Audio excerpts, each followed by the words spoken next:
पाठ श्रवण किए थे अपराह्न कालीन के सत्संग में, और देवों के देव महादेव शिव जी कह रहे हैं, माँ पार्वती को माध्यम बना करके हम संसारिक मानवों को ही उपदेश किए, जिसमें कुछ प्रसंग आप लोग अपराह्न कालीन के सत्संग में सुने थे। सबसे पहले शिव जी बताए कि हे उमा, संत महापुरुषों की संगति के समान अर्थात सत्संग से बढ़कर के कोई दूसरा अनुष्ठान, कोई पूजा पाठ नहीं है। और आगे ये भी कह दिया कि ये जब तक भगवान कृपा करते हैं, जब तक भगवान कृपा नहीं करते हैं, तब तक ये सत्संग मनुष्य को सुलभ नहीं होता। बिनु हरि कृपा न होई सो गावहीं वेद पुराण, शिव जी का आगे कहते हैं कि उमा हुआ कुल धन्य। कौन कुल? जिस कुल में बेटा सब शराबी जुआरी उत्पन्न होते हैं, तिरंगा पूजा करने वाले। बड़ी विचित्र बात है, हम लोगों को तो हंसी आती है। देखते हैं माल मवेशी को देखे होंगे आप लोग, पागुर करते हैं। पागुर समझते हैं? गाली करते हैं माल मवेशी। ये पढ़ा लिखा युवक सब, बाबू सब पागुर करता है। माल मवेशी मारने में क्या अंतर हुआ? देखे पागुर करते हुए? नहीं देखे। युवक सब को नहीं देखे, पढ़े लिखे लोग। मुंह में तिरंगा को या ठूस दिया, खूब दिन भर गाली करता। तो माल मवेशी में क्या अंतर हुआ? कहते मनुष्य श्रेष्ठ हैं, बड़भागी हैं। तो माल मवेशी भी गाली करते हैं, आई मनुष्य भी गाली करते। तो क्या अंतर हुआ? कुछ अंतर।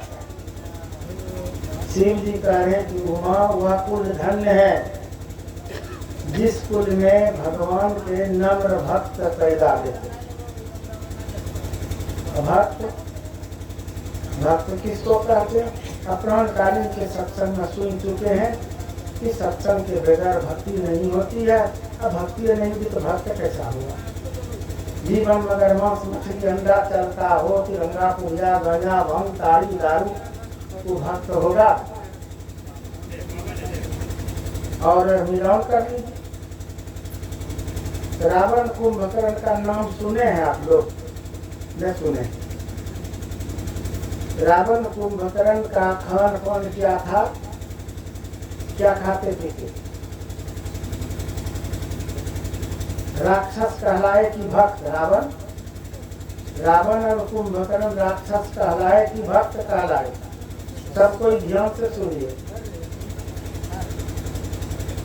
लंका में एकमात्र सत्संगी था, पूरे लंका में एक ही सत्संगी था, जिसका नाम था विभीषण। हनुमान जी गए और संपूर्ण लंका को जला करके ध्वस्त कर दिए, लेकिन सत्संगी का घर नहीं जलाए। विभीषण का जलाए। पढ़े लिखे लोग हैं, ग्रंथ पढ़े होंगे, सबका जला दिए ना, लेकिन विभीषण का घर नहीं जलाए। क्यों? विभीषण भक्त थे, सत्संगी थे। भगवान राम और लक्ष्मण चढ़ाई के श्रीलंका पर रावण कुंभकर्ण को और उनके जितने सहयोगी थे, उनके पुत्र बेटा पोता सबको मार मार करके मौत के घाट उतार दिए। विभीषण को सीने से लगा दिया। हनुमान जी भी घर नहीं जलाए, भगवान राम भी सबको मार के सुला दिए और सत्संगी को अपने सीने से लगा दिया। राज की रक्षण को किए, किनको किए? लंका का राज किनको दिए? नहीं जानते हैं। इसका मतलब आप लोग रामायण नहीं पढ़ते। विभीषण को नहीं राज की रख दिए। एक सत्संगी का कितना कीमत है आप समझ सकते। घर भी नहीं जलाए, भगवान राम अपने सीने में लगाए, अपना सखा बना लिए और राज तिलक करके गद्दी पर बैठा दिए। फिर भी लोगों को समझ में बात नहीं आती। अच्छा चलिए एक बात हम पूछ लेते हैं, आप लोग रावण को मानते हैं कि भगवान राम को? कैसे पता चलेगा? हाथ उठवाएंगे तब न पता चलेगा। रावण भगवान राम को जितने लोग मानते हैं जरा हाथ उठा देंगे। जो सब नहीं उठाएंगे तो हम समझेंगे वो रावण को मानते हैं। ठीक है। अच्छा चलिए, बहुत लोग अभी रावण के पक्ष के हैं यहाँ। 12 न तो भगवान राम, लेकिन 4 न रावणों का है। अब जरा सा एक बार और स्पष्ट हो जाए, जो रावण के सहयोगी हैं, रावण का गोतिया ही तौर पर, रावण का जो गोतिया है वो जरा हाथ उठा देंगे तो अब समझ में बात आ गई ना। रावण का गोतिया नहीं बनिएगा, यही ना? अच्छा चलिए, रावण का गोतिया नहीं बनिएगा, भगवान राम का गोतिया बनिएगा क्यों नहीं? भगवान राम का गोतिया नहीं बनिएगा, गोतिया बनिएगा सब। अच्छा चलिए, तो भगवान राम क्या खाते थे? मुर्गा मुर्गी, बकरा बकरी, मछली, दारू, गंजा भांग, तिरंगा पुड़िया। तो आप भगवान राम के पक्ष में रहिएगा, भगवान राम का गोतिया बनिएगा। तो कौन कौन वैष्णव हैं तिरंगा पुड़िया नहीं खाते हैं, गंजा भांग, ताड़ी दारू? ईमानदारी से हाथ उठाइएगा। रावणे का गोतिया निकला, आधा लोग रावणे का गोतिया निकला। सोचिए, भगवान राम के पक्ष में रहिएगा तो भगवान राम के तरह में रहना पड़ेगा। लोग कहते कि बाप और दादा के लीक पर चलना चाहिए। तो सतयुग में राजा हरिश्चंद्र हुए, सत्यवादी कहलाए, सत्संगी थे कि नहीं? मैं सतयुग से गिराता हूँ। सतयुग में राजा हरिश्चंद्र सत्संगी थे, वैष्णव थे, गुरु के परम भक्त थे। सपना में राजपाट दान किया था, जब संयम आ गए तब, संत आ गए संयम तब पीछे मुकर गए। ये बात जानते हैं सब कोई। तो सतयुग में भगवान राम के राजा हरिश्चंद्र सत्यवादी थे, सत्संगी थे। इसी सत्संग के प्रभाव से वो सत्यवादी हुए और आज उनकी कीर्ति है। त्रेता युग में भगवान राम चारों भाई सत्संगी थे, गुरु के परम भक्त। वशिष्ठ जी उनके कुल गुरु हैं। विश्वामित्र जी से अस्त्र शस्त्र विद्या सीखे हैं। भगवान को भी सीखना पड़ता है बंधु। मनुष्य का क्या ठिकाना है? भगवान तो अवतार भी लिए थे ना, लेकिन क्या बिना गुरु से पावरफुल हो पाए? गुरु से जुड़ना पड़ा, गुरु के अनुकूल चलना पड़ा और अस्त्र शस्त्र विद्या भी गुरु से सीखना पड़ा। और अध्यात्म गुरु के बिना किसी का परम कल्याण नहीं होता है। तो प्रभु राम अध्यात्म गुरु से भी जुड़े। अगस्त ऋषि उनके अध्यात्म गुरु हुए।